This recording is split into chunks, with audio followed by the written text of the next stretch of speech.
ladies and gentlemen, boys and girls, welcome to episode... Look, I don't know what episode it is. I don't even know why I've decided... Why did I make that part of the intro? I know that I can't remember this shit. I never remember the fucking episode. And you know what? It doesn't matter anyway because I write it in the title of the podcast. So really, you know the episode of the podcast before I even have the chance to tell you. But for some reason, stupid me was like, every episode I'll say what episode we're up to. That unnecessary. And you know what? Who cares, right? At the end of the day, we're all going to die. We're all going to be forgotten, right? All of our contributions to society aren't going to matter anyway. So what does it matter? It doesn't matter what episode we're up to, and it matters even less what your hopes and dreams are. How's that for a delightful, positive intro? All right, so... this is a sit-down with a really good friend of mine and Australian rap artist, Greeley.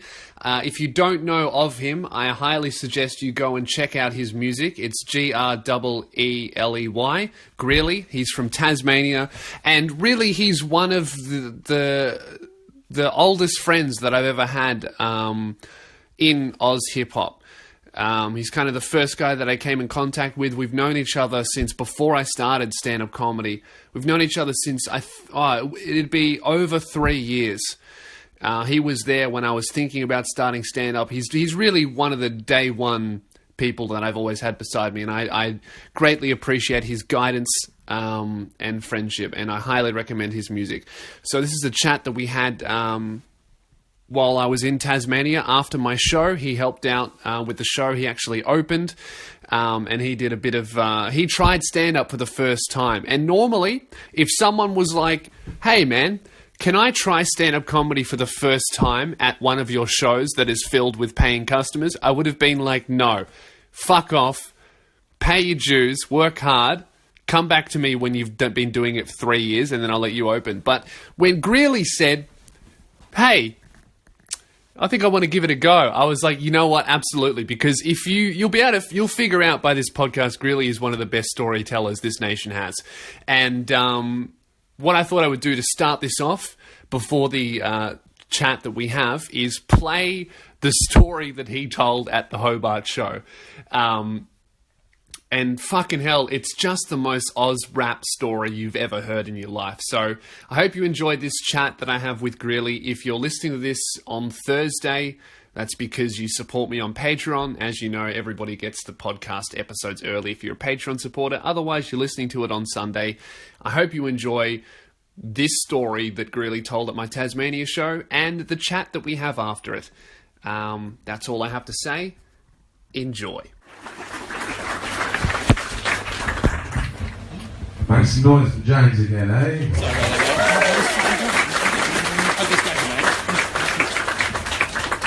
So I'm not really a comedian. If you guys don't know, I make hip-hop music. I'm from Hobart. I'm from down Kingston. Is anyone from Kingston in the house? Yeah. Ever been up to Mariner Heights? Yeah. I thought I'd just tell a casual story. This is not a joke, this is real. There was a woman that moved into the flats down in the Mariner Heights, and she decided that it was her against the world. So she pretty much started snitching on everybody. Anybody doing anything. Any kid walking through the neighbourhood, she was filming them on a camera, following them around. You know what I mean? Like, kids doing nothing, she called up the cops 12 times a day, harass the shit out of everybody.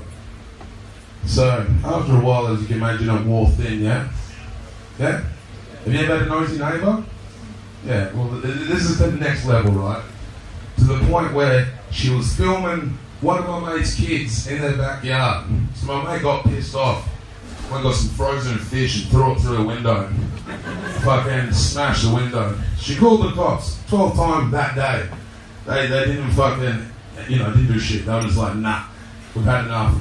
So she called the Ministry of Fish and tried to have us done for catching undersized flathead. Like, I'm not kidding. She actually tried to have us done for catching fucking small fish. As time goes on, she pisses off more people in the neighbourhood. There was a fella that lives down there, his name's Dazza. Everybody makes a noise for Dazza. So Dazza had enough. he decided that it was time, time that they got rid of the snitch. And so they decided to have a barbecue out in the middle of the car park, around with all the flats. And she comes out and calls the cops. Someone throws something, breaks a window. She goes back inside. She comes back out, someone else throws something else, breaks another window. This continues until all the windows are broken. The cops come, they remove her. She's not there anymore. Dazza couldn't have let it, finish at that. Dazza likes a war, so that night, we're just chilling it out, sitting there, and Dazza disappears. I'm like, who the fuck's Dazza doing? After about fucking 10 minutes, Dazza walks back in and sits down.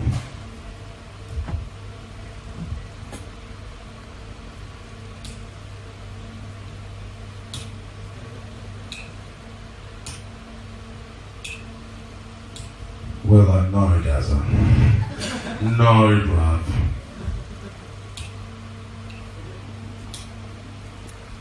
He goes, it's too late. So we look out the window and the flat is on fire, completely ablaze. This is a true story. Darryl got 5 years. He gets out next month. Make some noise for Dazzle, ladies and gentlemen. Who's keen to see Lewis Spears here tonight? Make some noise and make him feel welcome to the stage. My name's Greeley. Thank you for hearing the story out. True story. No jokes, no jokes.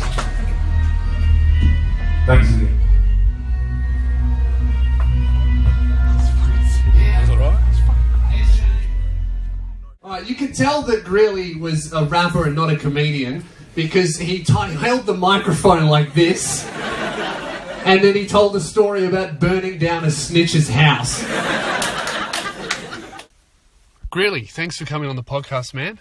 Hey, Lewis, how you doing, man? Yeah, I'm very well. I appreciate you coming on. Thank you, bro. Thank you for having me. It's a pleasure to be here. Excuse no my dramas. voice. It's a bit messed up. Big weekend. Oh, yeah, we've done heaps of shit. Greeley, we're in Tasmania. Where are we? We're in the Housing Commission of Maranoa Heights in Kingston in Tasmania. Awesome, which is very, very Oz rap. It's very Oz rap. Yeah, it's very Taz rap, I think. It's my hometown and my suburb I grew up in. And, I've been hanging out here for the last 6 months. And I've been very productive. We've done heaps of stuff. Oh, I mean, just in the last 6 months, let alone the last 2 days, yeah. bro. It's been non-stop. I've had half of the Australian hip-hop scene come down here and, nearly everyone get amongst the movement I've been doing with the THC, so it's been, like, the last 6 months seems more busier than the last 5 years, which is extreme. Yeah, that's awesome. So for people who would have no idea who you are, who is Greeley? I'm a rapper as well as a promoter. I'm really into hip-hop, and I started off travelling around the country doing a lot of battles. It's kind of how I got my name out there, and it's how I eventually met you. It was through going the battle scene up to Melbourne, and then building from there, and as well as music and just networking with the hip-hop scene and travelling. And I'd say I have a good name in the hip-hop scene in Australia, and I like doing a lot of things for the culture. Yeah, definitely. Like, I think that you're one of the bigger names in Oz rap, just purely from just how long you've been in the scene for and involved, and how heavily involved you are with just about every aspect of it. You were huge in battles, and then you do your own music now, and even now you've started up this. What would you call what's THC? What would you call THC? It's a movement as well as a platform. It's generally THC originally. It stood for it's something local to my hip hop scene. That was a small community of people that were doing hip hop in Hobart, Tasmania. It stands for Tasmanian Hip Hop Collective initially, and because hip hop is purely based off participation. Over the years, it kind of people moved on. It fell apart. When I got back to Tassie, and I was mid last year, I decided I wanted to bring that kind of old vibe of unity to the community. Bring that back and, you know, try and get all the new kids involved and, you know, encourage some of the older heads to get back involved with the new generation that was coming through. I have been rapping for 10 years now. I think I hit the 10-year mark this summer. But before that, I was doing beatbox shows with my good mate Higgy, and, like, we get up and do, you know, like a long sort of beatbox back and forth session. And, it's been, it's hectic, eh? Yeah, so basically with THC, what you're doing now is you're just basically giving new and younger rappers a platform to just rap on. So it's like it just goes on your YouTube channel, and it's kind of as well as just crossing. I mean, initially the biggest problem with my local hip hop scene was the gap between Tasmania and the mainland Australia. Yeah. And a big part of why I pushed myself to get out there was to kind of bridge that gap and put out scene on the map nationwide, you know, and now the Facebook, social media, like, everywhere's connected, you know, across the world. That gap really isn't there anymore. But I just wanted to build a new platform that was just based off putting people out there, putting their skill out there, and also joining them together with a network. And I started reaching out to guys in Brisbane and New South Wales, Adelaide as well, and, you know, I'm going to keep going Victoria and just keep networking across the country to kind of just bring more people together, you know, through the culture. So that's my plan with it. Yeah, and that's great. I think that's really important as well. I think especially the Australian hip hop scene. I think because I know a lot of people who just have no idea what's going on with it. Like, I love Australian hip hop, and I feel like it's almost just beginning to kind of properly push its way into mainstream Australia, where, well, not so much mainstream, but where people don't dismiss it anymore as just terrible. Like I remember even in 2012 when I first started getting into it, you'd say, "Oh, what do you listen to? Aus Hip-Hop." Really? Why? Yeah. It's horrible. And those people have never even heard it. They just go Australian rap. Yeah. Yuck. That's interesting. Yeah, like, I think what people would be, what main thing that people would say to me is, if I was listening to it, and I'd be like, "Well, why don't you like it?" And it's like, "Oh, well, they're just dirty lads, and all they'd rap about is drugs and you know, and fighting and drinking and being poor and living in housing commission and all that kind of stuff." And it's just, it was really interesting to hear that from those people, because they liked American rap. And I would kind of go, "Well, you know, the shit that you're saying about Australian hip-hop is the same shit that rich white people in America are saying about black African rap. Oh, they're just living in housing commission, and they're just rapping about racism and drugs and violence." And it's like the same thing. Yeah, it is. That's a very good point. I haven't thought about it like that. And I was always like, you know, why would you not want to hear places that you can actually see in your life, in your music? Well, that's it. Like, why would you not want to hear, relate to the music that you're listening to, you know? Like, for me, I was born in America, and I came to Australia at a young age, and when I went back as a teenager for a while. And, you know, I was there for, you know, a good part of my teens and kind of got a good, you know, dose of American culture, you know what I mean? Yeah. And then I came back to Australia, and really, you know, my feelings towards America weren't the best, to be honest. And, like, I really cherished the Australian culture, our sense of humour, you know, everything about who we are as people, you know what I mean? And so I find, like, Australians that don't like Australian rap, that like American rap, when they don't really relate to it, that goes in the whole kind of... It's weird. It's been going for years, man. Like, you know, America was the pioneers of media, I guess. I mean, we had a lot of British influence as well, obviously, like, in many ways. And in certain parts of Australia, you'll go to, in the older generations, still sound a bit English compared to, you know, like Adelaide. I know some places in Tassie, the white generation, the older ones, they have that kind of more English sort of vibe, you know what I mean? And it's quite interesting to see. I remember I got into Aussie hip-hop probably around 2002. And so 10 years before I did. Yeah, it was, actually. Yeah, 2002 I think it was. And when I met old school graffiti writer in a park, and he put me on to Hunter and Disaster. And there was a couple years before Hilltop Hoods had really started getting pumped on the radio, and Nosebleed Section was at every, you know, party I was at. Like when I was about 16, that's when everyone was pumping Nosebleed Section, and Hilltop Hoods kind of went and made their takeoff. So it was good. For me, it was really popular for my generation. It's interesting to hear that. And like, we didn't really have lads as such where I grew up. Like that was, you know, I grew up in a pretty small community. There's only 250,000 people in our city. I mean, lad culture was definitely a Sydney sort of Canberra, Victoria, even Brisbane, East Coast Australia inspired thing. I mean, over the last 10 years, I've seen lads everywhere. I've seen lads in the country in the middle of nowhere in Tasmania. Like I think in like 2012 was when it was just starting to get big, like that whole lad thing. Wearing the Nike shit and the bum bags. Oh man, it's got its roots, you know. I remember.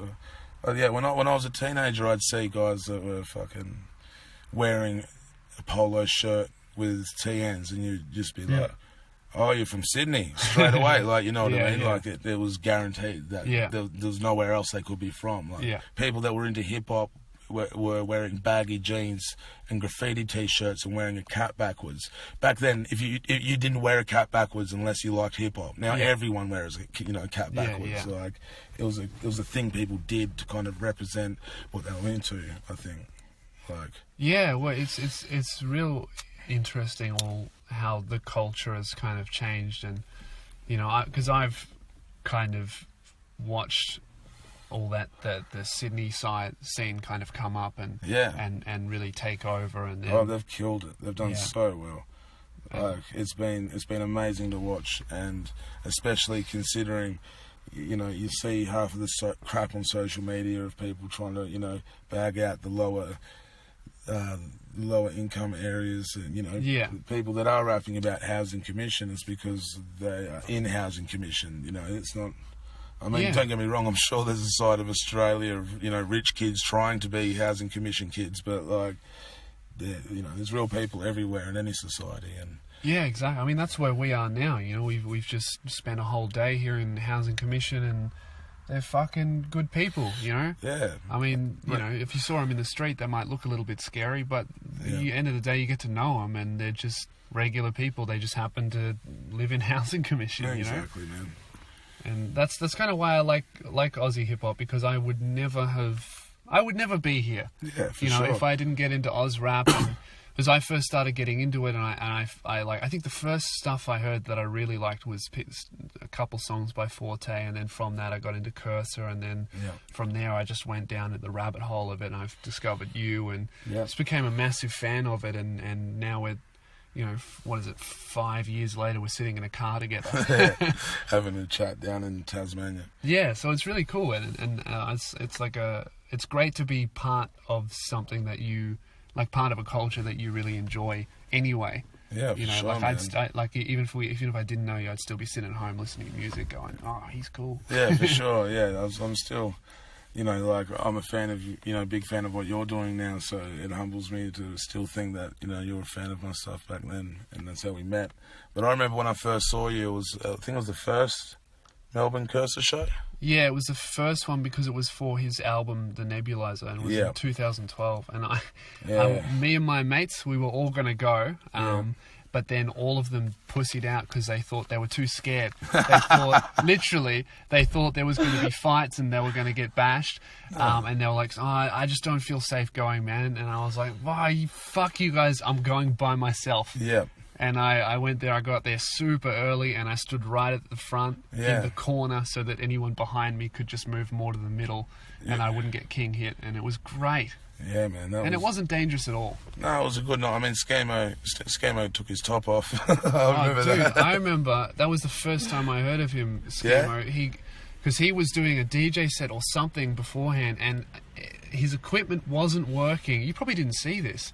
His equipment wasn't working or something, and he just cracked it. He snapped like 3 records and then stormed out. Oh. And I was like, wow. And that was the start of the show. I was like, oh, wow. Aussie hip-hop's cool. No, that's great, man. Skamo's a bit of a legend and a myth in his own right. You know? Oh, yeah. I heard of Skamo a long time before the internet sort of all really brought Aussie hip-hop together. He's It's been around for a long, long time. Yeah, and, him and Sydney Searchers, that was initially like Sky High and Enter and him, and that was like some of the first stuff I heard from Sydney, like on YouTube, apart from Forte at Large and Cursor on MySpace and those sort of days. But yeah, been around for a long time.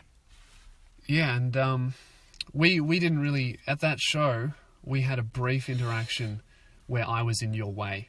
Yeah. And you said, excuse me. Because you're on the side of the stage where I go down off the side, like, is it when I was like running up to the stage and I was like, oh, excuse me, because you were, I'm pretty sure I do remember it, quite solidly. I just remember seeing, a giraffe in the middle of the crowd. Like, you're standing 2 feet higher than anyone else in the crowd. There's all these short lads with, Nike hats, and there you were. In my fucking T-shirt. Yeah, and the Cursor is the sickest T-shirt. Yeah, I still got that. You still got it? Sweet. Yeah. And then like, the show was good, and then when did we actually properly meet though? Was it like the year? Would have been the year after that. Was it? Was that it? Man, that was another busy year. Like around when those battles were happening, and Cursor, because Cursor dropped his album around the time he battled 360. He did his first tour afterwards. I mean, that weekend. It would have been 2 years after. It would have been 2014 when I started working with LMG. That's it. Yeah. Yeah. That's the one. Yeah. When I met you guys came down to the studio.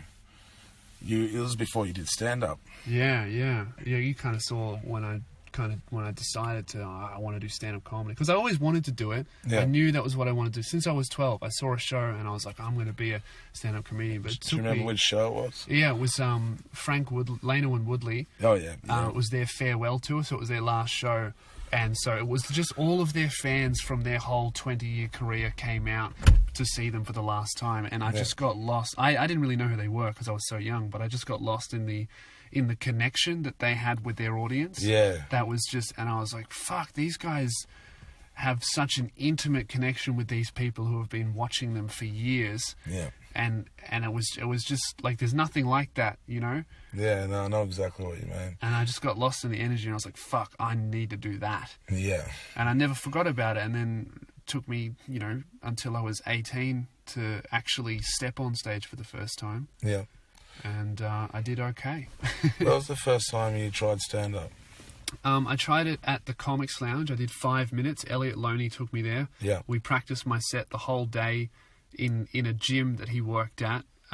It was closed that day, so we went in with like a portable speaker, and he just taught me how to use a microphone. Yeah, sweet. Which is something that all new comics should really learn how to do before they get on stage, is how to talk into a mic. Because you see you probably experienced it as well. I did the other day at your show when I opened up for it. I was holding the mic like a rapper. I was doing this like this. Oh yeah, it was great. And then I got off stage and you were like, you can tell Greeley's a rapper. He held the mic like this, and it was great, man. But now I know if I try and do comedy again, I'll hold it down a bit lower, to my chest. Is that the spot? Yeah, generally, like I have my fist right down the bottom of the microphone. Yep. And then I hold it about like here against my chest bone. Yep, chest bone. And then just speak into it. But just so that the audience can completely see your face. Because I think you can get a lot more laughter out of expressions and just when you really look like this is funny. Like, I know exactly this is a good joke. The audience picks up on that and almost doesn't even realise. Yeah. Well, I mean, when you're holding the mic to your mouth, you're covering your mouth, which is where you smile. So, like your eyes and your mouth are generally your two features that contain humour. Yeah, exactly. You know what I mean? Yeah. I think I actually have the audio recorded version of Greeley's set. If you were there at the Hobart show, Greeley basically, I didn't have any openers. Normally Luke Kidgel opens for me everywhere, but he's not coming here on his tour, so he didn't come here to open for me. So it was a bit of a scramble to find an opener because I don't really need one, but it makes the show a lot better. And Greeley was like, oh, I could just go up and tell a story. Yeah. And Greeley always has stories, cooked stories, and just crazy shit that happens from his life. And I'm like, yeah, go ahead. And I was so impressed by how funny you were. Like, it was weird. Because it was your first time, like, going up there with the intention to be funny, right? Yeah, I mean, actually, I've done it a few times, especially when I was hosting Cursor shows and travelling with the tour. I'd practice just cracking jokes. I mean, last year I told a story on stage at the Melbourne all ages show about what was it about? It was about seeing. It was in Frankston. It was a Frankston story in Victoria, and I was there on my day off, and I was hanging out in Obese Records with Fluent Form. I'd go down there and we'd just kick back in the shop and talk shit. And I looked out across the road and I saw this junkie coming out of the shop going, "Fucking go back to your own country, you fucking Asian dog." And like, just out of this cigarette shop. And me and Fluent, you know, kind of popped our heads out and having a watch. And he's just standing at the door insulting this old Asian guy that was, you know, in the cigarette shop. And there's nothing better than watching a cracky flip out. Oh, man. And, you know, like, Frankston was all sorts. I lived in Seaford for 2 years. So, you know, I'd always go down there. My partner worked down there, so I'd chill. And, so the guy's mouthing at the old Asian dude. He must have had some nephews out the back. And they've, like, run out the front, snap kicked this cunt in the fucking head. like, literally, this was some, like, top to bottom fucking, hectic. You know, like, right in the fucking jaw, knocked this cunt to the ground. There's claret coming out of his mouth, like he's, you know, fucked up. This dude's on the ground going, "Oh," and these Asian dudes just yelled something at him and just gone back inside the shop. And right at that moment, this woman came around the corner on a stroller, and she was like walking past slowly. With a baby? No, not a stroller. Fucking walker. A walker. So an old woman with a walker. Yeah, an old woman with a walker. Yeah, like, you know, slowly. Yeah. You know, marching forward, and she looks down, and you can tell she kind of heard the whole commotion and everything, and she looks at the guy and she goes, "You're a racist cunt." The man Fluent Form lost their shit. That's amazing. Yeah. And I told that story just on stage because Curse's manager asked me, "Hey, hold off, 5 minutes." Yeah. And the crowd all lost it because, I mean, anyone living in Melbourne knows what Frankston's like. And yeah, so I do, like, I really enjoy telling stories. I've travelled a lot in my life, and I think it's a dying art, you know what I mean? I think people are so used to just reading shit on the internet and, you know, like, there's clickbait and just fuck. I mean, I even looked at, you know, shitty clickbait just to see how shit it is. Oh, it's awful, man. It's crazy, and, you know, it fucking works, you know? But like, I'll see it in my newsfeed, and it'll be like, 18 ways to do this, and I'll be like, it's bullshit. And then I fucking click it. Can't help yourself. Yeah, it's just... But what if someone came around to your house and just told you some actual good stories about, you know, travels, like, and you didn't have to do that, man. I really like the kind of old school way of going about and talking to people. And when you talk to people in public, you create these situations that become good stories, you know. Like, I really leave myself open to anyone in public to start a conversation, because that's, at that point, you're completely changing your path, the direction of where you can go, you know. It's... And say you're on the mission, like, I mean, we caught up yesterday. We walked down to the city, and as far as you know, I was getting a bus home, and then I saw my other mate who I used to paint with, and me and him went up to a skate park and then had a joint and sat around for like 2 hours and talked shit and caught up, and then I ended up missioning down and catching a cab with this interesting fella, and we talked about our first acid trip the whole way back home, you know what I mean? And he was this, you know, quite introverted fella that you could tell not many people will happily have a chat with him about his first acid trip. But within a minute of being in the cab, I had him comfortable enough to share this experience with me, which is, you know, I think more valuable than fucking anything you can spend on any, you know, like, anything. Like, I didn't have a phone for a couple of years just because I kind of hated how much they were breaking and dividing people. But then I realised how stupid it was, and I'm not, you know, I do need to, like, connect with people, and I can't just ignore the whole world. But Greeley lives a fucking interesting life. Like, you haven't had a job or a license for, like, and for a long time, and you're still alive, and I think that's the coolest shit ever. Yeah, well, like, I kind of just figured I have worked, you know, many jobs. It's not like I've always been a fucking, you know, bum, but like... Well, I honestly, man, I never agreed with he doesn't have a job, he's a bum thing. Like, I've always thought, you know, it's...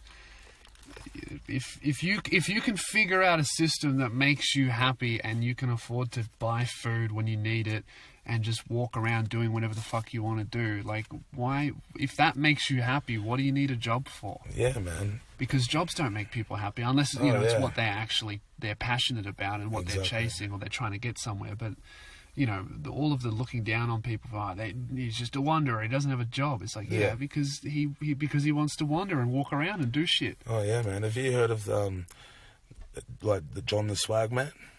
Yes, yeah, I have. Yeah, he's awesome. Hey, he's great. Yeah, there's so many people. Like I remember my friend Khalid was telling me about this guy. Like he's like an Arabic legend. Like he was real though, and he from like 200 years ago he left Saudi Arabia or somewhere, and he just traveled all around the world. He ended up in Antarctica. He went to England, and he had no money, and he just figured out a way to do jobs here and there and travel all around the world. Like before there were cars, before there were ships and planes. That's crazy. Just walking around doing shit and trading. Yeah. And and then he comes back and he writes this massive book that's like basically an Arabic fairy tale kind of thing that you just tell all your kids. That's cool. I think that's the coolest shit ever. It's like, who needs a job when you're a legend? Yeah, exactly, man. Like, I mean, at the end of the day, what sort of legacy do we leave apart from our DNA and our future generations and our stories? You know what I mean? Like, a lot of my parents' generation never really shared their stories with me that much, so I don't really have much to go off, you know what I mean? And I just know, I know where I'm from originally, but... you don't know how they got there. No, exactly. My family's a bit like that as well. Like, I always try and get my grandma to tell me about her life, because she was a single woman back in her time, and she had a job and she bought her own house, and like that to me is fucking amazing, and she just doesn't like talking about it. It's like, tell me how you did that. Yeah, exactly. Back then, as a woman buying a house, women couldn't even really rent houses because they're like, a woman can't hold down a job by herself. What's going on? Yeah. Share with me your hard times, your wisdom. Yeah, your infinite knowledge of. I mean, I suppose our minds are evolving so fast. Like I was, talking about how Steve Jobs realised he was smarter than his parents when he was 8. You know what I mean? But imagine what these kids are kind of... Did he say that, though? He's a fucking cunt. I think he's so up and... I bet did he say that? I realised I was smarter than my parents when I was 8. It's like, did you, Steve? Really? I don't know. That's what... Who drove you to school? Did you do that, or was it Mummy? That's a very good point. Maybe, man. Oh, who knows? Yeah, I don't know. It's interesting. That guy, That guy, Bill Burr does a great bit about Steve Jobs, where everyone calls him a genius, and he's like, "Really? Is he really a genius, or did he have a lot of money and he came in with an idea?" He's like, I want you to fit all these CDs down into this thing. Figure it out," and leaves the room. Yeah, that's a very good point. Bill Burr's a genius, hey? Oh, he's great. He's one of my main inspirations, man. Like, for my stand-up comedy, he's the fucking king. Yeah, for sure. I just love his, he's got, he admits he's an arsehole, you know what I mean? And he's just, like, even watching some of the Joe Rogan podcasts, he was just telling some stories, and the way I love stand-up comedy the same way I love hip-hop. It is, as you were talking about before, it's this connection to the audience, which I have, experienced in hip-hop massively as well. But it's a different, there's music in it, and there's a rhythmic experience and a rhythmic connection to the crowd with the energy. And oh, absolutely. Like, there's, like, now that I've started, like, properly learning kind of how to rap and how to write rap, there's so many parallels between stand-up comedy and rap. Like, it's all timing and building up tension so you can release that punchline or that rhyme scheme to complete that rhyme scheme, because it's, with stand-up you're building up tension, then you drop the punchline, everybody laughs. But with rap, you're like building this rhyme scheme, and it's the same thing, it's just definitely tension and release and timing. It's exactly. I mean, even having that little crack at stand up the other night at your show, I could one of the kind of lines that I was telling, which it wasn't any jokes, it was just a story, you know what I mean? But I knew which part of it was the punchline, you know, so I kind of, as I was telling it, I just let it kind of drag out a bit, just to kind of try and get the haymaker of the punch to just land a bit quicker, you know what I mean? And just boom, and or a bit longer, you know what I mean? It's hard to kind of describe, but build that tension, that's what you're talking about. Yeah. Like, Yeah, well, what I'll do is I'll put your 5 minutes, because I audio recorded it, I'll put your 5 minutes at the start of this podcast so people will know, because we've been talking about it. People know what we're talking about. Yeah. So... Yeah, give me a break, guys. I'm not a stand-up comedian. I'm just a rapper that's telling stories. You know what? I was very, very impressed. Like, for your first go, you should have been abysmal. Thanks, bro. But it was very good. I was really impressed, and that was a fun show, man. It was the third time that I've done my show, and the first time I've ever come to Hobart, Tasmania, or Tasmania in general, which I've been meaning to do ever since I started touring. It was just, I would look at the numbers and I'd be like, nah, I'm not going to sell tickets. But it was such a good turnout. I was really surprised. Like we were only planning to get maybe half fill it, but it was like just about sold out. It was really great. Yeah, I mean the whole room was full. Like I had to go upstairs and get extra seats, and I tried giving. Some kid came about 10 minutes late.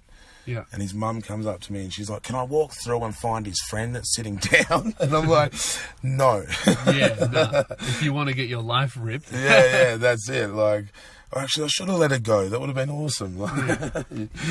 She was like this kind of hippie lady, and and I was like, no. And she was like, I'm going to do it. I'm like, no, don't. Like, you can't just walk through the crowd looking at people's faces like, oh, where's Jackson? If I saw someone doing that, could you imagine what I would do to that person? Oh, man, I'd have another walkout. Oh, I should have totally let her go. Yeah, you got a few walkouts the other night.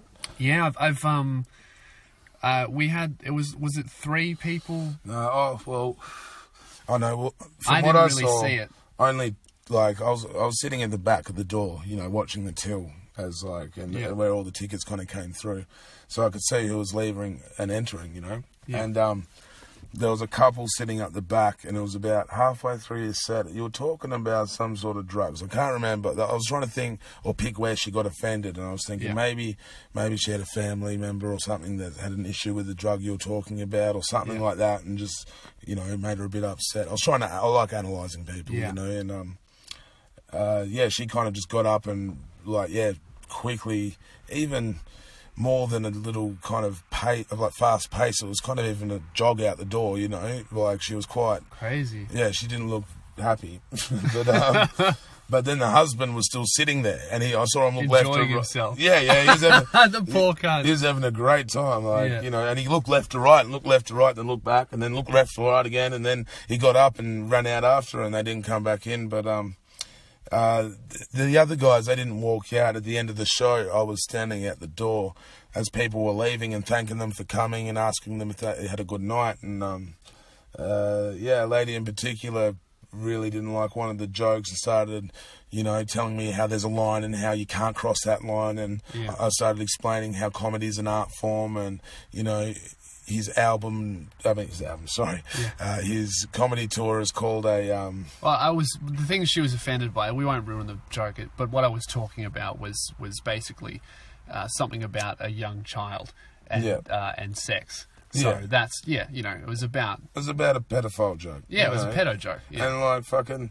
We all fucking hate pedophiles and want to fucking kill the cunts. Don't get me wrong, but that comedy is the place of humour. You can say anything, you know what I mean? Like... Yeah.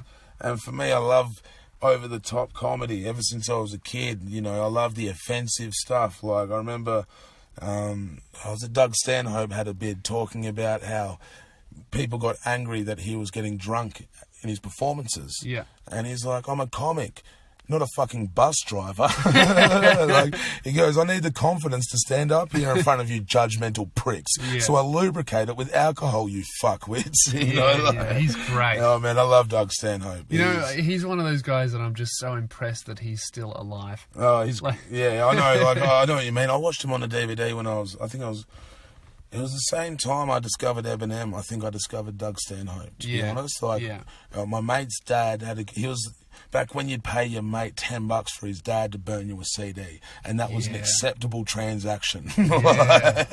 And he'd actually print the cover on the CD, so you felt somewhat like satisfied in your purchase.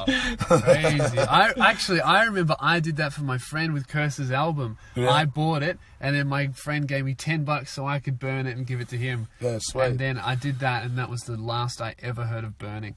Yeah, no shit. Yeah, no shit. Yeah, no, burning, like, yeah, I remember that's how I got the Eminem CD. Like, I'd seen him on Rage around the time Slim Shady dropped, and yeah, my mate's dad, he was the man to see. It was like, you know, it was like the fucking, when you're in grade 6, you know, everyone whispered like, oh yeah, you know, yeah, his dad, you hit him up, you get the music and the movies, and yeah, you know, chuck him $50 and get an extra couple chucked in, and like, he gave me a Doug he stand. was making so much cash. Yeah, he's hustling through his kid in grade 5, in grade 6. Sick.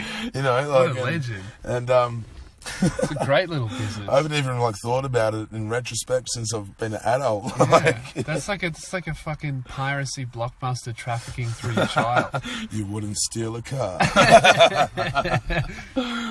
But yeah. So he randomly gave me a Doug Stanhope DVD. Yeah, and I remember watching it and just I've downloaded anything I could to find with him, and you know there wasn't many places you could buy comedy DVDs from in Hobart, Tasmania when I was a kid, you know. Maybe the ABC shop had some Carl Barron dad jokes, but like other than that, you couldn't find anything offensive and, you know, bids about abortion. Yeah, exactly, yeah. So, I know, I love that style of comedy, and I think that watching your show the other night and also knowing you for a long time and, well, you know, now it's what has been your whole stand-up career. You know, so I didn't get a chance to see your second tour, unfortunately. But, you know, from your first tour to watching this one, there was times I was banging the table. I was laughing, and I was, you know, I was loving that I could see people getting offended and awkward at it. I love when people get awkward, you know, it's just, and they're just like, but they can't help but, you know, you can see their guilt in their joy of the joke, you know what I mean? And there's nothing better than that. And to see you execute it the way you did, I was entertained. I found it hilarious, and I was proud as a friend, and as also someone that is a performer and knows what it's like to be on stage. And you really held it down from performance, delivery, like even your mannerisms, everything. I could tell you've got so much more experience now, man, and I'm very impressed as well, you know.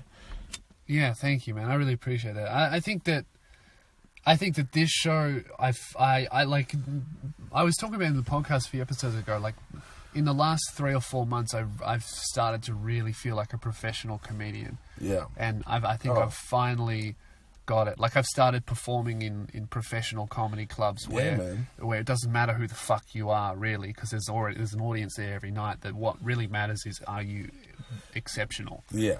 And you know, I'm not as good as the old heads that are there, but I'm good enough to kind of to perform there and get paid for it. And and you've paid enough dues in the last couple of years that they see you as, you know, you're a valuable investment in the comedy scene as well. I can tell that you're going to go places, and you've got a bright future and a lot of goals that you're only on the start of it, I think. Yeah, absolutely. Yeah, like there's so much shit I want to do, and you know, every now and then I'm like, oh, I haven't done enough. Am I doing enough? No, man, I've seen you achieve every goal that you've planned out to, pretty much since I've known you. You know, that was, man. Remember when we filmed that DVD for Children of Poseidon? Yeah. That was ages ago. We had There's a whole DVD that's not out there. Yeah. Fuck, man. We need to figure out how to get that footage. Hey, it's a whole pilot episode that was like kind of like written with them and like kind of like co-directed with them and it was like a whole pilot episode of just hectic Children Poseidon stunts with a budget behind it. Yeah. And there's just so much shit that we filmed, and they had their own car. Yeah. You know, he was doing the he did the bungee wedgie jump off the Flinders Street Bridge. Yeah. That was a mission. And it didn't work in the end, remember? He just snapped like 3 times. Oh, yeah. And he just did it all for nothing. Because what we were trying to do is, if you don't know Children Poseidon, they're basically like an Australian jackass trio. What we're trying to do is we're trying to get Danger, which of course is Daniel, but of course his name is Danger because he's from Perth, to jump off a bridge suspended by a rope that would then give him a massive wedgie, and then he would just hang from this massive, huge bridge with, thousands of people walk across it every day. It was packed. Well, they originally did it over in Mandurah in WA. Yeah, I actually stayed there for a while and went down that bridge a few times and had a look where he did it, But this one was much, much higher. It was next to Flinders Street Station, wasn't it? Yeah. So it's really high, really public, and he was freaking out. He thought he'd break his back. Yeah. Like it took us. I think it took us about at least an hour to convince him to jump. Yeah. And he was freaking out, and then it just fucked up straight away. The rope snapped. And then we did it again, and the rope snapped. and then we did it again. and then rope snapped. Yeah, so it was a bit of a fail, but fuck, it was funny. After the third time, everyone was just like, we can't do it to him again. Yeah, and every time, his gooch was all fucked up. Yeah, his gooch was all fucked up. And he'd done the jump a few times, and not only the jump, he was in the middle of the South Yarra River, wasn't he? Like, it's a dirty, dirty river. Dirty river, he should have worn a condom. Yeah. But, and then he had to swim all the way out. It take him 15 minutes to swim out. Everybody watching, and then we're looking out for cops because we knew they'd come and shut it down. But they didn't. No, they didn't come. And that was, in your days when you were rousing up the police quite a lot. So we thought, even you being anywhere near Flinders Street, people thought you were a terrorist for a while. Thanks, Harold, son. Yeah, that was it.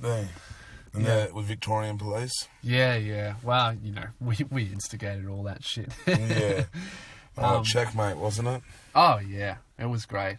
But it was a great time, and that was years ago, man. That was before I had started stand up, and you kind of saw me go, oh, I think I want to do this.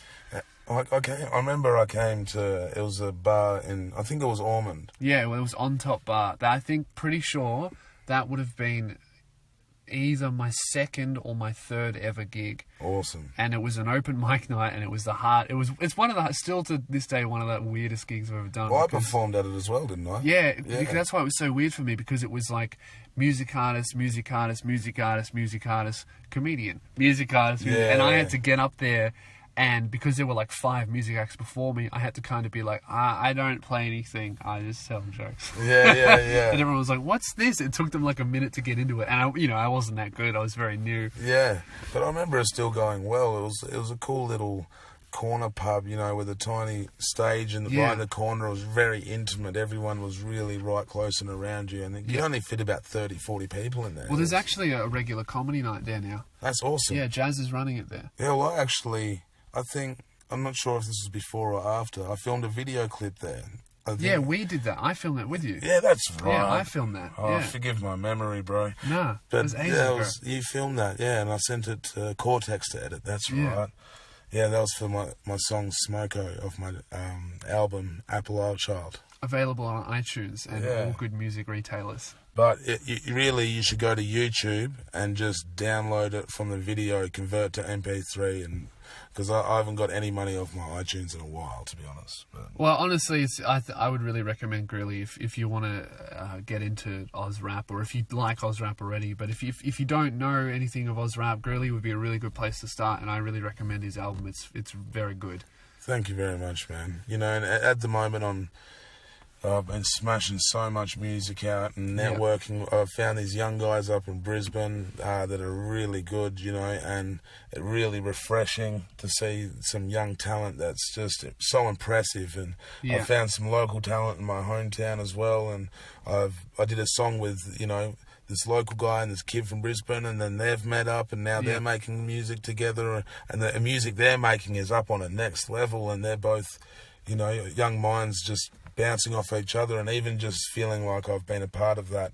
At the moment, I'm just, building networks, getting more artists that I think are good and should be out there, more out there through my platform. Because I was very lucky in my hip-hop sort of travels that when I was doing the rap battles, I battled 360 and Cursor. and then hosted the battle between 360 and Cursor, which combined, I mean, all three combined would have at least a good four or five. I mean, and now on different platforms and different websites, it's been re-uploaded 1,000 times, like 6-7 million views. Easily, That battle was unbelievable, and I was so honoured to be a part of what became a benchmark in Australian hip-hop. You know, I think that was the most viewed video at the time out of Australian hip-hop, and one of them, I think it was one of the most viewed rap battles in the world in the amount of time that it had been out, you know. At the time, definitely. More than America. It popped off. It was like this social clash. I mean, not only between Cursor and 360 and their fan base, it was Melbourne versus Sydney. There was like... it was, I don't think anyone could have predicted how big that was going to be. Like, it was such a cultural thing. Like, I remember when that battle came out, and everyone in school and I was listening to Aus Hip-Hop before that, and then everyone who had just, like, not given a fuck about it at all, or just dismissed it, all of a sudden, the day after it came out, everyone at school was like, did you see this fucking shit? 360 Cursor, 60's the best, Cursor killed him. And just all of that shit, like, throughout the school. And that's crazy, man, to hear that, you know. And that was just one night in Fitzroy that in 2011, and one of the many nights that we put on rap battle events at the Laundry, you know what I mean? And to now hear that moment was being talked about in school amongst kids, you know what I mean? That's awesome, bro. And that's what hip-hop's about, like, getting kids interested in stuff. And, like, that rap battle is, like, in my eyes, rap battles are great because it's an awesome alternative to violence, you know. It's two people can get their shit off their chest without punching each other, and, you know, that's the rules. It's like, kind of like a boxing ring for insulting. You know, you're allowed to do it, so you don't take it to heart. And it was such an interesting thing to be a part of, and I'm honoured. Yeah, it's a great thing, and I feel the same way, man. Like in 2012, when I was just getting into it, when I was listening to all these people, and, you know, I was thinking about the other day, in terms of Australian rap, I don't think there's a single artist that I like that I have not met yet. Yeah, right. Like, there's, like, everybody that I listen to, I got him in my phone. Yeah. I could text them, and it would be a friendly conversation. That's awesome, you know? man. Yeah, it's the greatest. It's really, really cool. And now I'm just trying to do that with comedy, because, you know, all the guys in America that I really look up to, that's where I kind of see myself going. Yeah, I mean, I reckon you're you know, I think as well, you know, watching Jim Jeffries over the last few years really take Australian humour to more of a worldwide scale. He has, you know, and even from what I heard about the word cunt being allowed in American comedy clubs now. Yeah. He kind of caused that. I saw him live last year, and he did a whole bit about how he said that. He literally said, he did this whole joke about how, because, you know, he's rich now, and it's weird because he's not a rich person. No. Like, he's just not that type of person, but he hangs around with the people who've been rich all their life. Yeah. And he was, you know, talking to this couple, because his son goes to a really rich person's daycare, so he's surrounded by filthy rich people, and they talk. He's talking to this one husband and wife. The husband is like this hectic brain surgeon, and then the wife is some investor, and he's just sitting there feeling like an idiot. Yeah. You know, what do you do? And he's like, I'm a comedian, and, you know, like, I was, when I was coming up in the clubs, there was like a big rule in all the American clubs where no one was allowed to say cunt. You couldn't say cunt. If you said cunt, you'd never get booked again. But then I did this bit, and they started to go viral, and I say cunt all the time, and then the cunt ban started to get lifted. So, you know, if you think about it, I'm kind of like the Rosa Parks of cunt. Yeah, that's amazing. Yeah, and it's true. And it's true. You know, like, that is, like, I rarely say cunt, but I don't not say it. Like, on stage, I mean. Maybe one day, if we're lucky, American TV will regularly say cunt. I know, yeah, and that'll 100% be Australia, absolutely. Like, you don't even, you've every now and then, you hear it in American rap. Oh, now. yeah.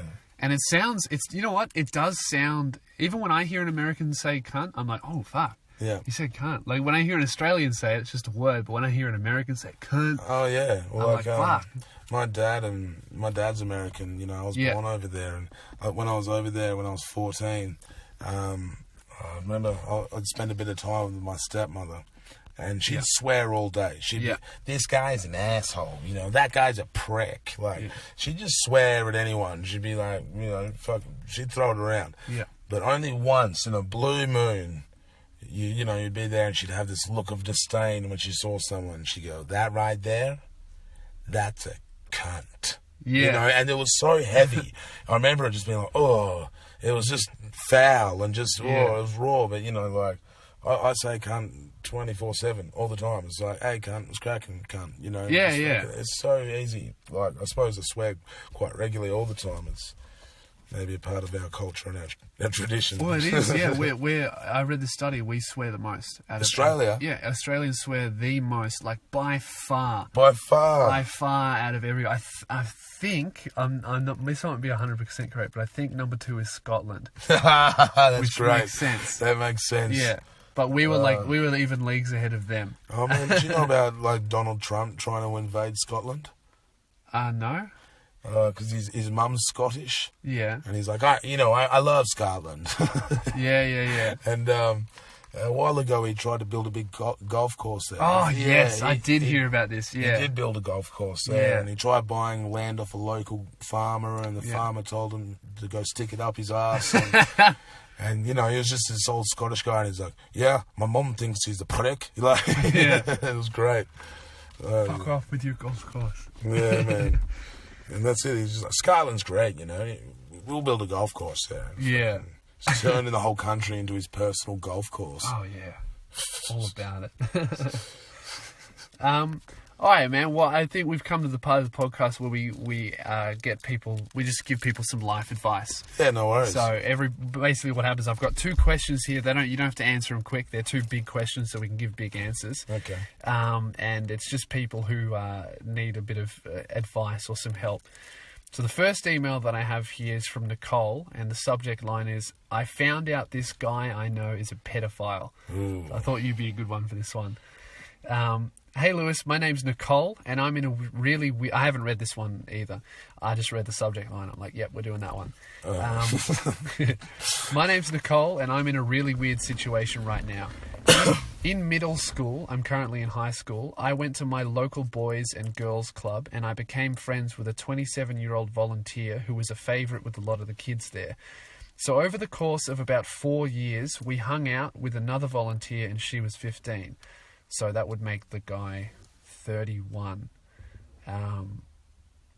We just kind of sat and talked and hung out outside the rec centre.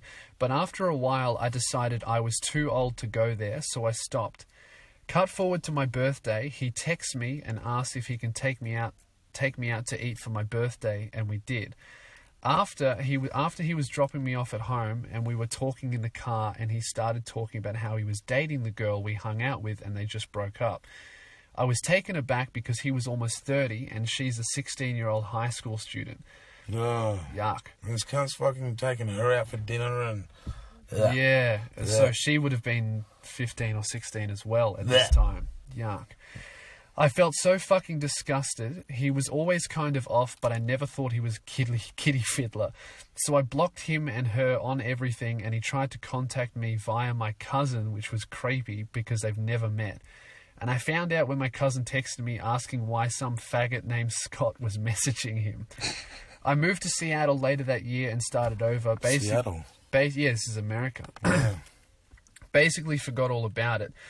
That wasn't until the police from my old town called my mum saying Scott was stalking the 16-year-old girl and printing off her pictures and doing weird shit with them. What? Yeah. Fucking Scott. And he said I fucking sent them to him, so I had to explain the situation to the cops, and now I have no idea what to do. Seriously, what do you do when 2 of your friends were in pedophilic relationships, and to make matters worse, my friend at my new school who is 16 is dating some 30-year-old? For fuck's sake, why do I attract these people? Anyway, love your shit. Good luck on your tour. Thank you. Have a shit one. Okay, I've got something to say. Yeah. Well, did she? Her She name's said, Nicole. Nicole. Yeah. You said you already have to explain to police. Did she say that? Yeah, she said, I had to explain the situation to the cops, and now I have no idea what to do. So Scott was doing weird shit with pictures of this 16-year-old girl, and then he said that Nicole sent the pictures. Yeah. See, I don't generally encourage anyone to talk to police. I mean, of course, like, they are there, but, you know, I have my certain fucking feelings on police. But anyway, Nicole, you should... Well, considering you already have to explain what's going on, tell them what the fuck's going on. Get Scott fucking locked away. Yeah. Or find someone with a shotgun. You're in America. You know what I mean? Yeah. Like, get him on your land and shoot him. like that's it. Like, I lived in Texas for a while, out in Terrell and Dallas. And in Texas, I'm pretty sure back then you could shoot anyone as soon as they stepped on your property. Yeah. So just lure them on with a teenager and fucking shoot the cunt. Like, no, that's a bit extreme. But, you know, like... Explain to the police, you know, if you already have to. I think with the snitching thing, if it's pedophiles, go ahead. Go ahead, fucking kill the cunts. I reckon talk to the police if it's pedophile stuff, absolutely. Because you know what, at the end of the day, they're going to get theirs when they're in jail. Exactly. Or, you know, put them in a situation and stage them so that the American police will just shoot them. Like, you know what I mean? It's, I don't know, do something. Sort it out. Like, these people need to be dealt with. You know, pedophiles, in my opinion, like, it's all through the upper industry of the world, like through the monarchy, you know, like of England, through the higher class of Australia, like the Catholic Church across the world, you know, everywhere, you know, and pedophiles, we're here in Australia, I mean, America, I'm not exactly sure on the justice system and how they deal with them, but here it's very lenient. Oh yeah, it's crazy. It's the, ridiculously lenient. Like, it's insane that I even just about all over the world, man, when I see the sentences that proven convicted pedophiles get, like, yes, you definitely fucked a child, that I see the sentences they get, and it blows my mind because, well, like, how can people can get killed in other countries for being gay? Yeah. But here they like, we had in Tassie, there was an ex-mayor that got done for having sex with, like, prostitute, like paying to have sex with a 12-year-old girl in a hotel room. He was the ex-mayor of Glenorchy, and he got charged, but he got away because he had some hypersexual tension disorder.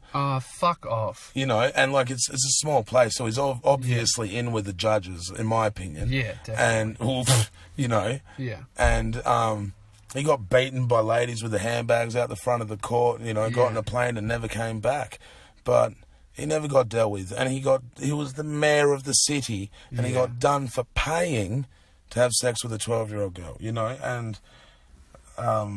and considering the damage that does to that, it ruins people's lives, like, and it makes you know, it continues that cycle, you know, because that's a huge factor in why people do it to others, is because someone did it to them when they were young. Yeah, and it's absolutely, you know, like I was watching a documentary about pedophiles that had come out and they were dealing with their problems in society, and they were like honest pedophiles, and it was an interesting thing to watch. You know, I found it a bit hard to watch at first. Yeah, you know, because I can't help my natural distaste. It's humanizing them, and because they are, because I've watched a few things like that, and as fucked up as it is to think it's pretty much a sexuality, you know, for them, you know, which is. And we know with the amount of fucking gay conversion therapy out there that people have tried to fix people for being gay, it can't be done. You know, and if someone's just attracted to kids and they can't help it, it's like, what the fuck do you do with that person? Because obviously you can't fix it, you know? Yeah. You know, I like to fucking try and put myself in everybody's shoes, but it's a fucking hard one, and I can't do that fucking... Ugh.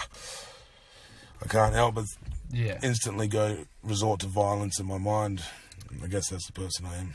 Yeah, so look, Nicole, I would say if the police are talking to you already and they clearly seem to have an idea of what this guy's doing, I would just tell them everything that you know, because you're not in the same state, so you're not really in a position to help personally. Get Scott fucked up. Fuck, you know, fuck Scott. Yeah.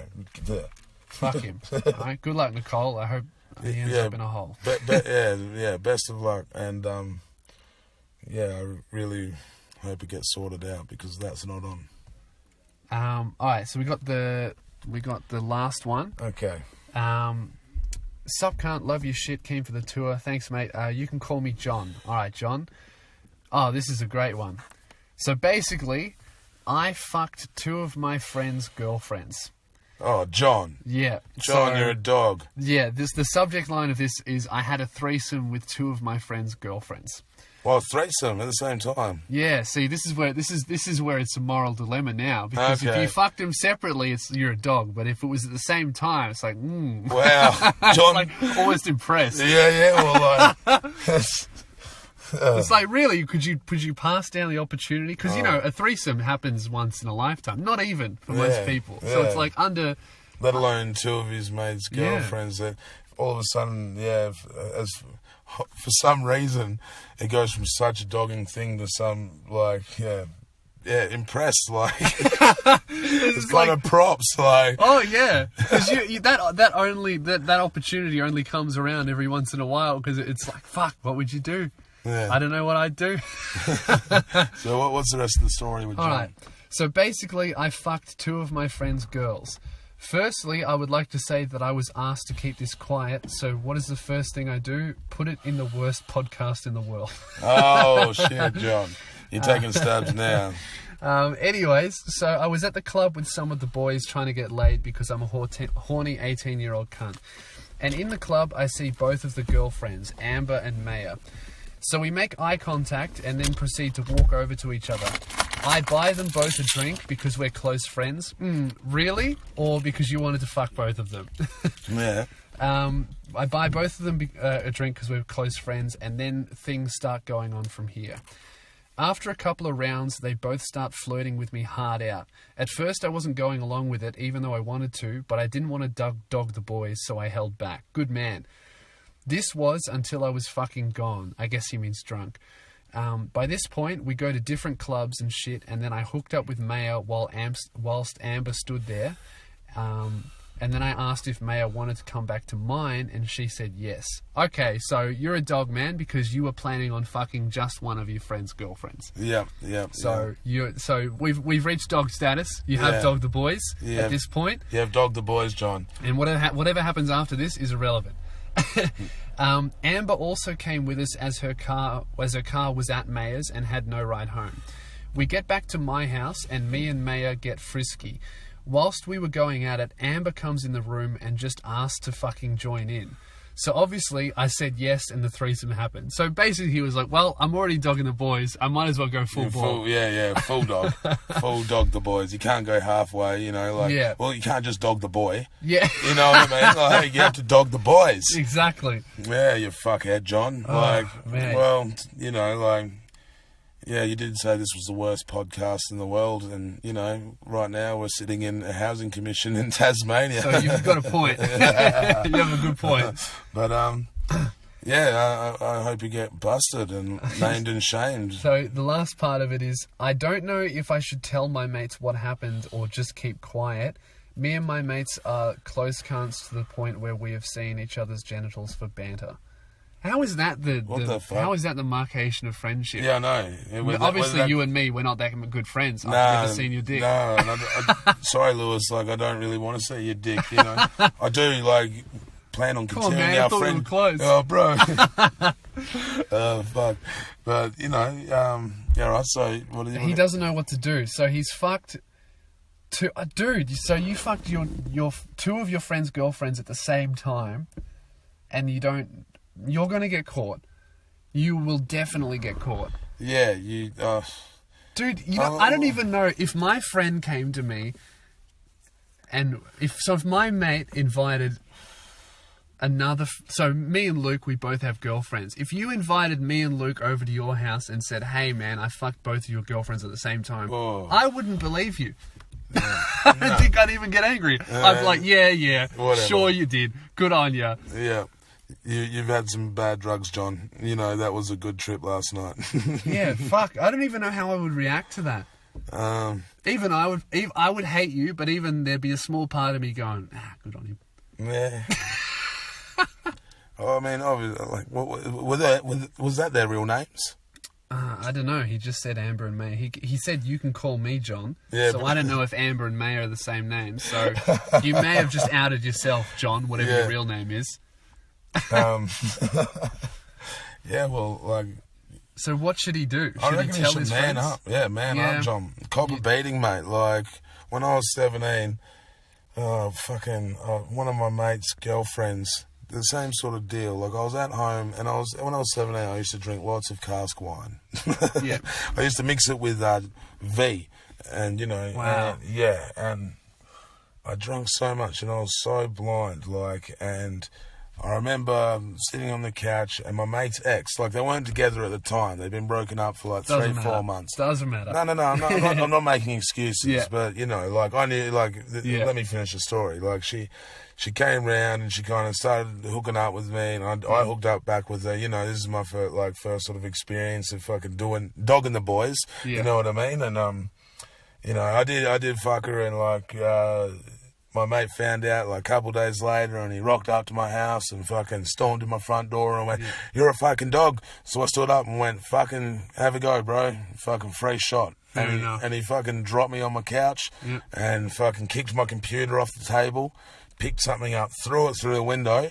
And then he was like, "Let's go for a session." And we went down the road. He punched a fence a couple times on the way to our mate's house, and we smoked some weed together. That's great. Yeah, it worked out well. And that's what happens, you know. I stood up and went, "You're 100% right. Go for it," you know. And he was happy with a king hit, kick to the computer, and a broken window. Yeah, fair enough. That's even. You know, I had to pay for the window to get fixed. It was a rental, and... all my early music, I was like, you know, making my... This is when I was 17, I was first starting out rapping. So probably best that didn't get released anyway. Yeah. There was some golden mushroom freestyles on there. You know, we took some drugs and did a lot of funny things. But I do wish I had some of the footage on that computer. You know, to go viral these days. Yeah, no shit. Yeah, but... yeah, you got to own up, John. You just got to own up, John. Stand up, go in there, cop a beating from your mates. That's how we do it in Australia, wherever you're from. I assume he's in Australia. Sounds like an Australian. It sounds like an Australian. Yeah. I mean, especially if you've seen their dicks. You know what I mean? You've seen their dicks, bro. Fucking... You know what now you've seen where their dicks have been, and you've been where their dicks have been. At least have some respect. You'll be closer at the end of it. Yeah, you will. If you guys have already seen each other's dicks, I mean, how they're just going to like hate them from now on, and still have the memory of this guy's dick that you now hate. Yeah, I would because I've never seen Greeley's dick, so I would excommunicate him. But you know, if you've seen your friend's dicks, you must be a lot closer than that. Yeah. What you should do is you should invite them both to your house. So you're in your space, and you should all get your dicks out. The boys, get your dicks out, and everyone gets it out. And you're like, "Look, I fucked your girlfriends at the same time." That's a great idea. Do that, John. Yeah, that's the answer. All get your dicks out. You're obviously comfortable. I mean, just say, "Hey, fellas, dicks out confession." No. How about we get our genitals out for banter? Yeah, look, okay, but seriously, you just got to own up to it, man. I would. Oh, does he do it when they're both in the same room or separately? Go all out. Yeah, go all out. I know. I mean, you just got. If you want to be a man, John, like that's what a man would do. Yeah, and you know what? They also deserve to know that their girlfriends cheated on them. Yeah, exactly. Especially if they're still with them. You know, like even if you did do the dirty, they need to know that their girlfriends are fucking. You know, because who says that you're the first? You know, so I would say that you owe it to them that they need to know that their girlfriends are cheating. Did the story start with them taking him out for a drink? No, he just randomly ran into them. Okay. But it does sound like they started it. Yeah, they started flirting with him. Yeah, right? yeah. So he kind of made it out, but at the end of the day, you've kind of also said that you plan to fuck one of them, so you've kind of shot yourself in the foot there, John. Yeah. So you have dogged the boys, and you need to tell them so that they can make an informed decision on whether to keep their girlfriends in their life and whether to keep you in there, because otherwise they're definitely going to find out at some point, because otherwise you're trusting two other people and also yourself to keep that a secret forever. It's not just one affair, you know, with one affair you've got, you know, only one like you've got one chance of getting busted from this person opening their mouth, but your chances are doubled, John. You're fucked. Yeah. Exactly. So yeah, you definitely have to tell. If my mate found out after a couple of days, I'm sure they're going to find out somehow. Yeah, exactly. Well, that's the end of the questions. Oh, definitely give me an update, John. I want to know how this goes. If you tell them, if you don't tell them, I want to know whatever happens. And next time there's a progression in the story, and Nicole email as well. me again. Yeah, and Nicole too. Yeah, I would love to hear what happens with Scott the parent. Yeah. Shoot him. That's the last thing I wanted to talk about was last week you would have heard me talking about accidentally smashing the pot at the Airbnb. Well, as you know, what happened is as I was coming into the door, I knocked this pot with my luggage and it tipped over and smashed. Water went all through the house. I cleaned it up and then I got the 2 pieces of the pot and I rolled it down a hill into the garden to make it look like the wind had blown it. And I thought, there's no way the owners are going to notice it. So you kind of, hold on, you just put it together and just rolled it? Yeah, so it looked real natural. So I put it back together and then I rolled it gently down the hill and I was like, that's how that happened. Yes. Well, it had nothing to do with me. And I thought, they're going to find it, but they won't see it. They're going to see it after I leave. However, I didn't take into account that they have a massive balcony with windows that overlooks their garden. And while Greeley was over, the owner of the Airbnb barged in holding the pot. Yeah, well, I was out. I think I was out in the kind of area where the water spilled, and I saw her come down. And she walked into the garden looking frustrated. Do you know what I mean? And I could see the like bothering her. You know what I mean? And they'd be like 40 something. Oh, older than that. Yeah, you reckon? Yeah. Oh, actually, they would be. They look pretty healthy too. So I'd say they're probably even in their 60s nearly. Yeah, could be. You know, actually, the dude has grey hair. Yeah, so it could be like 50. She's definitely 50. Yeah. At the least. Yeah. Yeah, and so she comes down the stairs and around and walks into the garden all bothered, and I see her bending over picking up the pot plant. And you'd told me about the pot plant, so I thought, oh shit, busted. And like I've kind of come back into your Airbnb and, looked you in the eyes. You've looked me back and gone, is she in the garden? And I've kind of, given you the nod. And I'm just mentally preparing because I don't know this woman. Yeah, like Airbnb, you're just staying in someone's house, aren't you? It's just like a kind of Uber for houses. But she's come in the room. Oh no, she's come straight in, didn't she? Yeah, she didn't knock or anything, which I think is fucking rude as. But you know what else is rude? Damaging property. It is rude. It is rude. But what did she say? Like, she came in, she was holding the pot. She didn't say anything. She just came in, she put the pot right in front of my face, and she went, when were you going to tell us about this? That's right. and I felt like I was in primary school, man. And I was so not prepared for that question. Yeah. When I saw her go into the garden, I was like, okay, I need to figure out the story of how it got broken and all of this and that. So she's going to go, how did this happen? And I'll be like, well, this is how it happened. But she came in and she's like, when were you going to tell me about this? And you've just looked at her blankly. The only answer I have for that is never. Oh man. I was just so not prepared for that question, so I was like, you did have a very blank look on your face, Yeah, and I was just like, I forgot.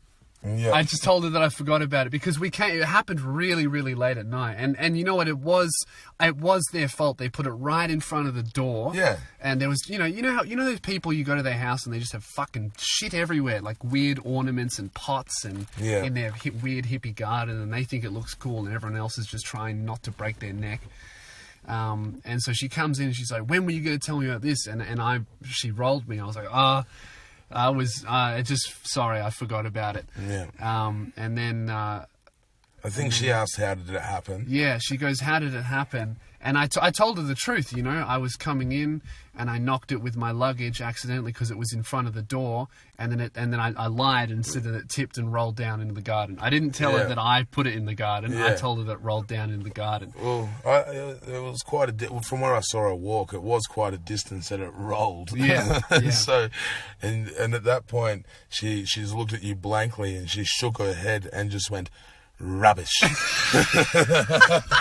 And then I was stuck in a corner. I was like, well, I'm sticking to the story. I was like, Yeah. no, that's what happened. She goes, rubbish, rubbish. She was real angry. She like, was. It really She just surprised shake- me. You know, when older ladies, when they, I don't know, like you see some older ladies and their heads just generally bobble a bit, like a Yeah, bobble yeah. head. She had that angry bobble going. It was Yeah. like, you know, Yeah.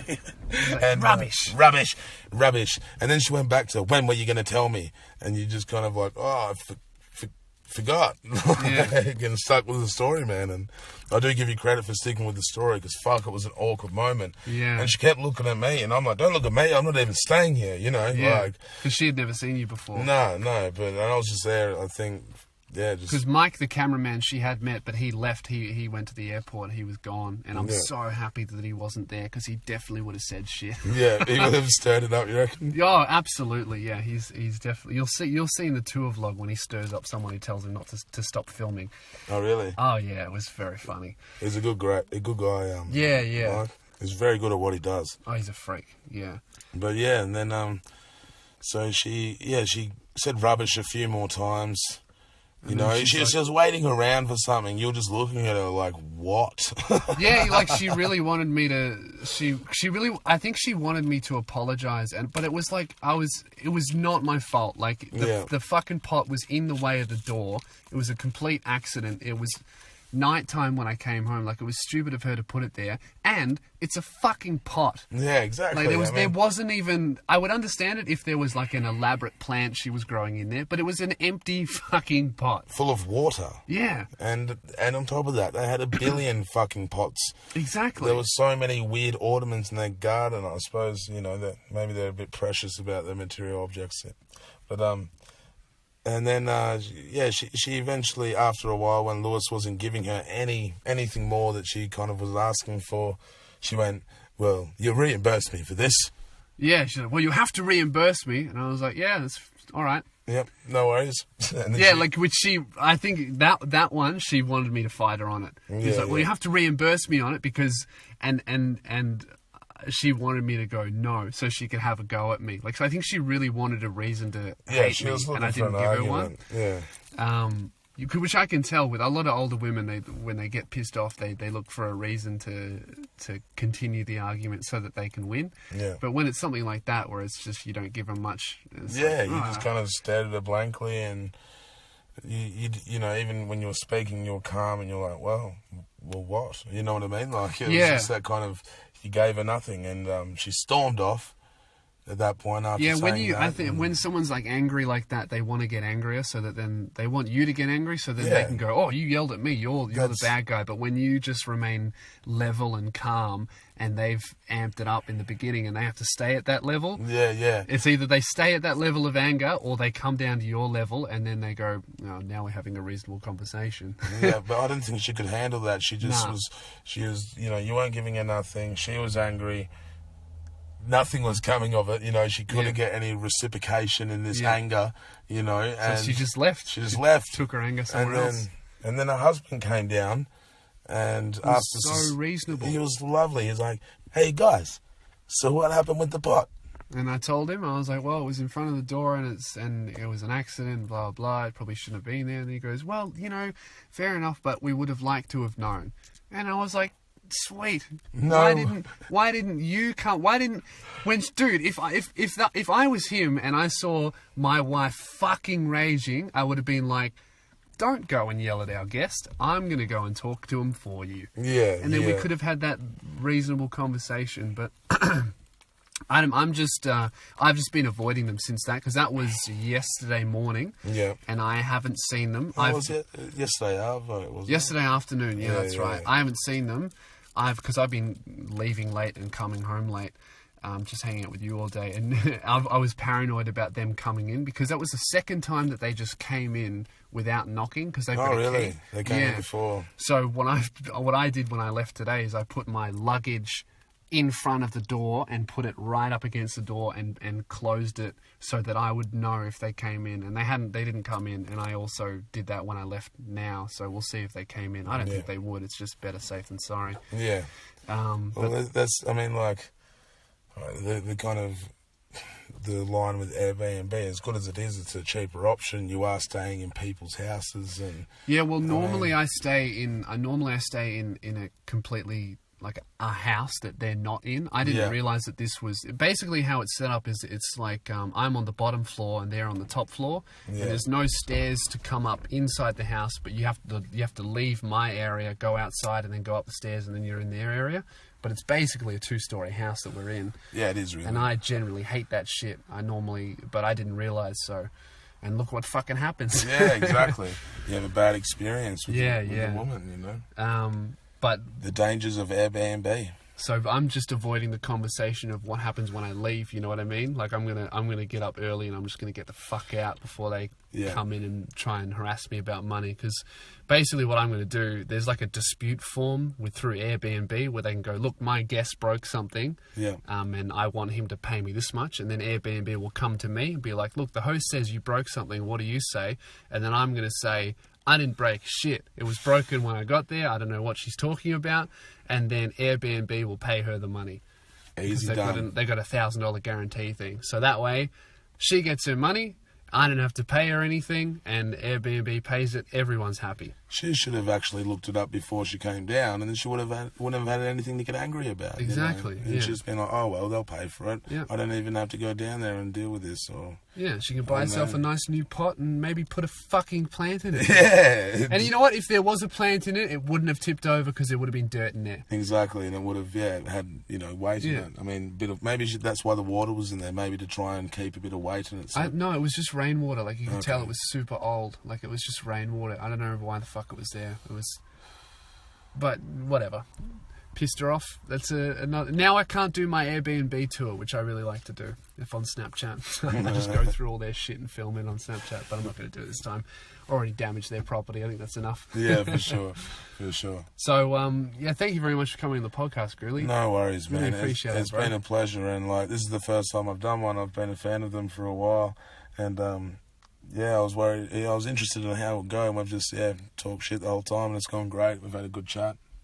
It's been great catching up with you, man, and I wish you the best of luck on your tour. Thank you. Everything ahead of you, I know the rest of this tour is going to be amazing. I mean, if you guys are out there, I'm not just saying this because I'm friends with Lewis. This is no biased opinion. He's absolutely killing it at the moment. It's one of my favourite stand-ups I've ever seen in Australia, and I haven't been to too much, but I've been to a bit here and there, and you've really come into your own, and you got to see Lewis live before he blows up and goes to America. You know what I mean? That's my opinion. Thank you, bro. I really appreciate it. And he's not bullshitting. It's not just saying that because he's my friend, because he didn't say that after my first show. Yeah, exactly. And I wouldn't have either. I mean, you and I have, we get along so well, but very different people and different lifestyle choices. And I have taken a lot of drugs in my past, and you yourself, you haven't. You know what I mean? Yeah. And a lot of my humour, I'd like to think, rests in the weird places that my brain has kind of been distorted through drugs. But I think, this time you had me in tears, man, and it was a great live show, and I recommend it for anyone out there. Maybe not children, maybe not angry mothers. If you're easily offended. Yeah.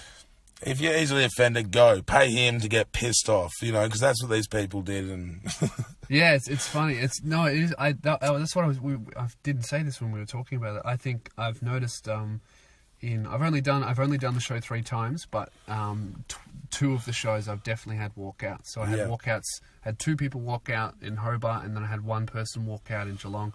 So which I am proud of, really, because that means that I'm saying shit that people have never heard before. Yeah, yeah. I mean, and the vast majority of people fucking love it, but there will always be, people who don't like it. Yeah, I mean, if they were actually genuinely bored by your performance, that'd be worse. Then they have no sense of humour at all. And what the fuck were they doing buying a ticket to a live comedy show? Because honestly, it was a great show.